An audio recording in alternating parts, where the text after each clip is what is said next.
All right, well, even when it's cooler, even when it's cloudy, we got that UV index high, and we want to talk with Dr. Lee Rosacci right now. Welcome. Hi. About protecting your body, your skin from the sun. And this is very important. Boulder Community Health talks about this a lot. But I want to ask you, first off, it's summer. How bad is it if you get a sunburn?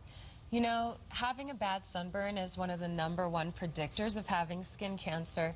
The worse the severity of the sunburn, the worse your chances are of having something like that.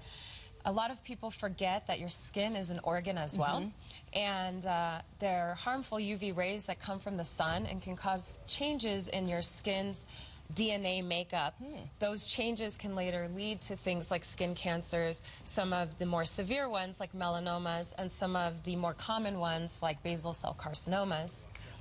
And what is it, I mean, how do you make sure that you're protected then?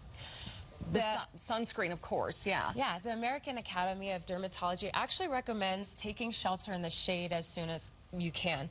The other thing is shading yourself with hats or covering your skin with clothing are really good recommendation. Okay. Of course, sunscreen, SPF 30 or higher is a mainstay of preventing skin cancer as well. But I like the tip on just kind of keeping out of the sun. How do you do a self-exam, too? What should you look for on your own body? For a self-exam, there are a lot of things we look for. They're called the ABCDEs of skin cancer. So we look for asymmetrical borders, things that don't look like regular circles.